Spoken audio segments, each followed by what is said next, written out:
नमस्ते बच्चों, छठवीं कक्षा के छात्र आप अपने हिंदी पाठ्य पुस्तक निकालिए। हम पूर्व ज्ञान में व्याकरण अंश के बारे में तो जानकारी लिए है। तो यहाँ अपने हिंदी पाठ्य पुस्तक में पृष्ठ संख्या पेज नंबर 37 अन्ना। पृष्ठ संख्या पेज नंबर 37 37 देखिए बच्चों, यहाँ देखिए क्या दिखाई दे रहा है हम इस चित्र में। ऐसा आपको अपने अध्यापक पूछने पर यहाँ आपको क्या दिखाई दे रहा है। एक सफरी यानी एक यात्री ऊंट को लेकर जा रहा है। इस हमें यहाँ चित्र में आप अपने पाठ्य पुस्तक निकालिए बच्चों। यहाँ क्या दिख रहा है, एक यात्री ऊंट को लेकर यात्रा कर रहा है, जा रहा है। तो यहाँ हमें पठन हेतु ऊंट के बारे में यहाँ एक कविता पाठ दिया गया है बच्चों।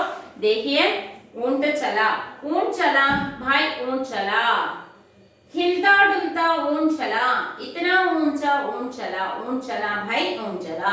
ఏం చెప్తున్నాడు ఇక్కడ చూడండి ఒకసారి మనకి పఠన హేతు ఉన్నటువంటి పోయము. ऊंट అంటే ఏంటన్నా క్యామెల్, ఎలుగుబంటి. చలన అంటే ఏంటి టు వాక్ అన్నమాట, నడవడం. ऊंट చలా భాయ్ ऊंट చలా అంటే బ్రదర్, సోదర, మనకి క్యామెల్ నడుస్తూ ఉంది, క్యామెల్ ప్రయాణం చేసుకుంటూ వెళ్తుంది అని చెప్పేసి మనకి ఇక్కడ చాలా చక్కగా అన్నమాట పఠన హేతు అనే మనం చదువుకోవటానికి ఇక్కడ ఒక చిన్న కవిత పాటించండి అన్న. ऊंट चला भाई ऊंट चला भाई ऊंट चला. హిల్లా అంటే అర్థం ఏంటన్నా మూవ్ అన్నమాట, అంటే కదలటం ఒక ప్లేస్ లో నుంచి ఇంకొక ప్లేస్ కి. డుల్లా అంటే అటు ఇటు తిరగటం అన్నమాట, అటు సైడ్ నుంచి ఇటు సైడ్ నుంచి అటు. హిల్తా డుల్తా ऊंट चला ऊंट चला.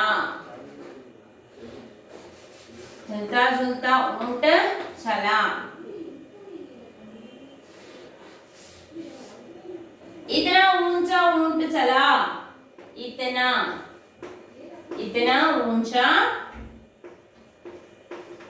इतना ऊंचा ऊंट चला.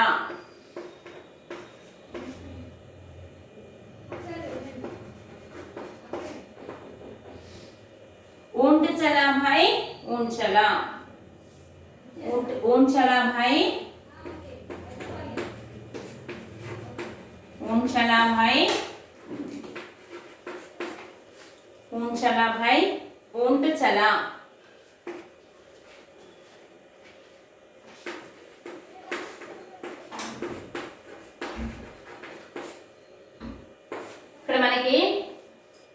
पठन हेतु देखिए बच्चों, यहाँ छठवीं कक्षा के जो छात्र हैं जो ऑफलाइन यानी कक्षाएं देख रहे हैं, तो पठन हेतु यहाँ हमें कविता पाठ दिया गया है बच्चों. देखो यहाँ ऊंट के बारे में यहाँ कविता पाठ दिया गया है हमें.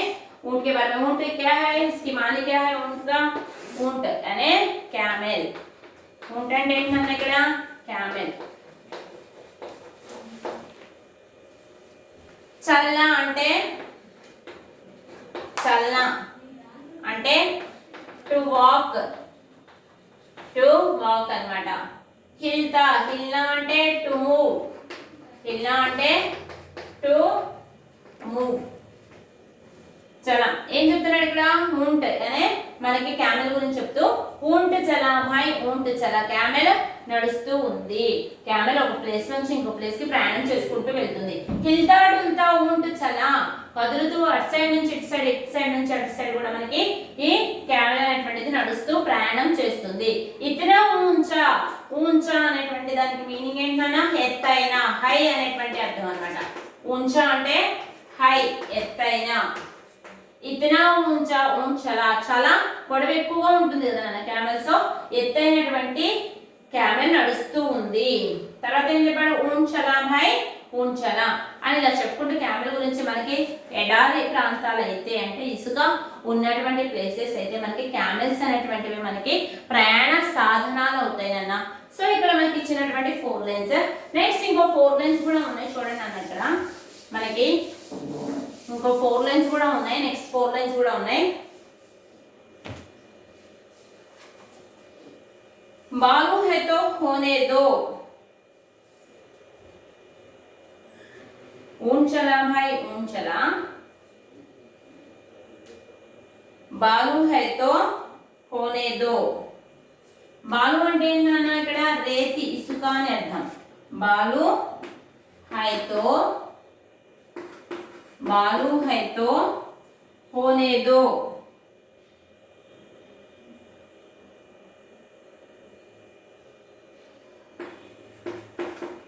बालू है तो होने दो. बोझ ऊंट को ढोने दो.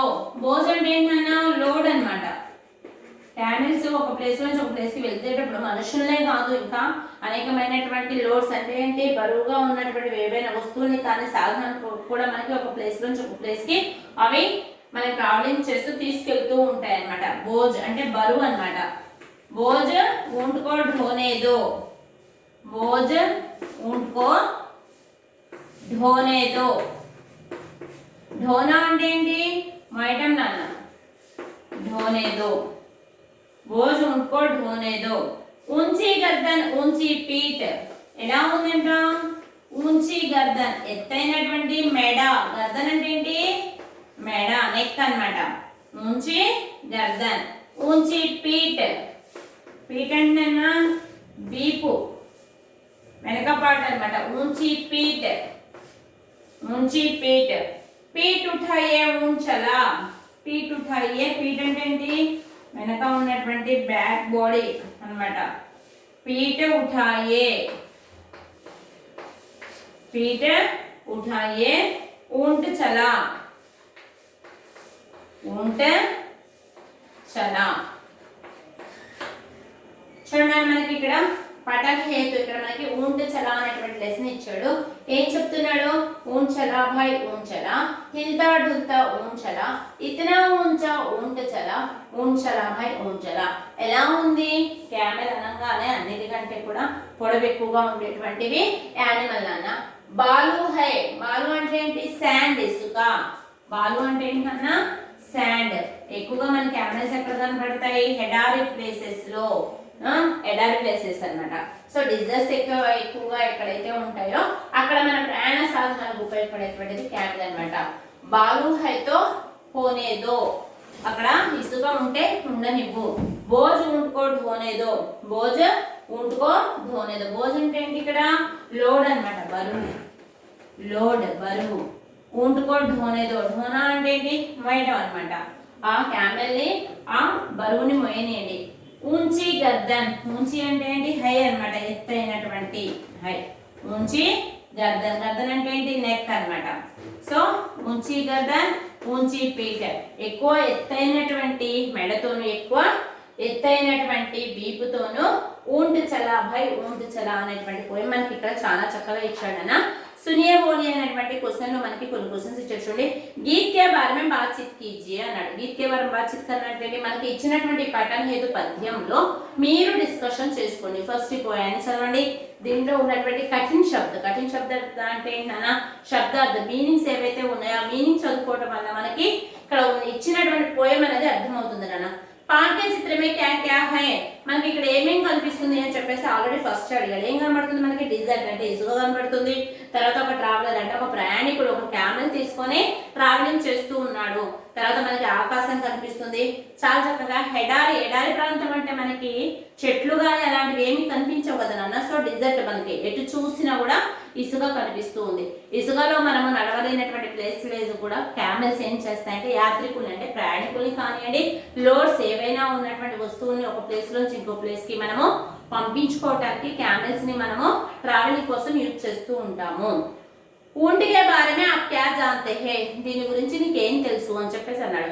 అప్పుడు ఏం తెలుసు అంటే నువ్వేం రాయాలి. ऊंट के बारे में क्या जानते हैं అంటే క్యామెల్ గురించి నీకు ఏం తెలుసు. క్యామెల్ అనేటువంటిది పొడవైనటువంటి వస్తువు అనే. ऊंट ऊंचा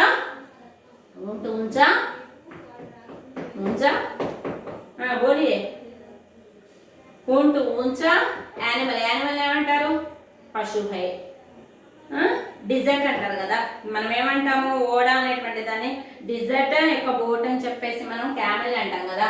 సో ఈ క్యామెల్ గురించి ఒక 5 వర్డ్స్ రాయండి అంటే 5 సెంటెన్స్ 5 వర్డ్స్ రాయండి అంటే ఏం చెప్తారు? ఇది చాలా ఎత్తైనటువంటి యానిమల్, ఇది ఇసుకలో చాలా చక్కగా ప్రయాణం చేస్తుంది. 1 డే ఇది వాటర్ తీసుకుని 17 డేస్ వరకు అన్నమాట. దానికి ఎక్కువగా ఎడారిలో మనకి వాటర్ అనేటువంటివి ఉండదు. సో వాటర్ని తీసుకొని ఒకసారి వాటర్ తీసుకుంటే తనలో ఉన్నటువంటి ఆ వాటర్ని ఎన్ని రోజుల వరకు యూజ్ చేసుకోగలుగుతుందంట? 17 డేస్ వరకు. కాబట్టి మనం ఈ క్యామెల్ అనమాట, మనం ఈ క్యామెల్ని వంటని మనం ఎడారి ఓడా అని చెప్పేసి తెలుగులో అంటున్నాను. ఎడారి ఓడా అంటారు. వాటర్ దొరకనటువంటి ఒకసారి కనుక ఇది వాటర్ తాగితే 17 డేస్ వరకు అది వాటర్ లేకుండా ఉండగలుగుతుంది. మనము యాత్రికుల్ని ఒక ప్లేస్ నుంచి ఇంకో ప్లేస్కి తీసుకెళ్ళటానికి కానీ, తర్వాత వస్తువులు అనమాట, వస్తువులు ఒక ప్లేస్ నుంచి ఒక ప్లేస్కి తీసుకెళ్ళటానికి కానీ ఈ క్యామెల్స్ అనేటువంటివి మనకి ఉపయోగపడుతూ ఉంటాయి. సో 5 వాక్యాలు రాయండి అని చెప్పేసి అన్నాడు కదా ఇక్కడ.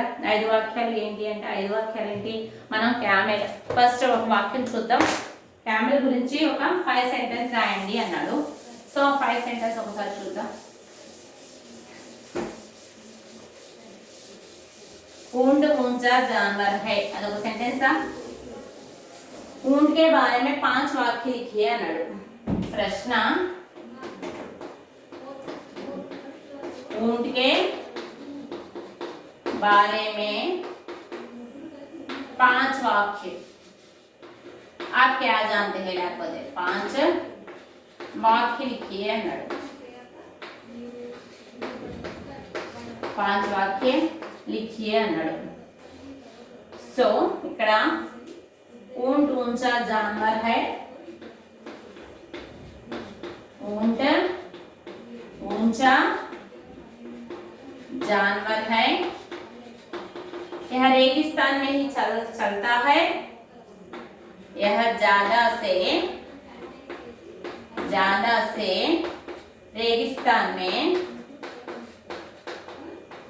यह ज्यादा से रेगिस्तान में चलता है,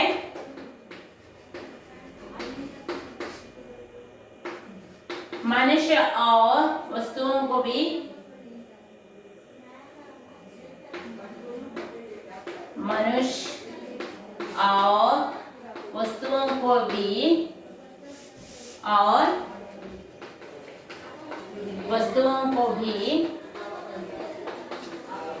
एक स्थान से दूसरे स्थान तक पहुंचाता है, एक स्थान से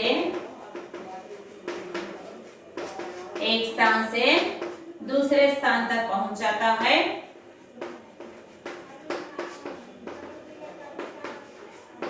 एक स्थान से दूसरे स्थान तक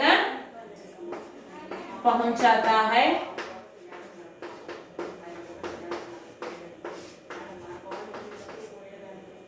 यह आदमियों का साथ देता है,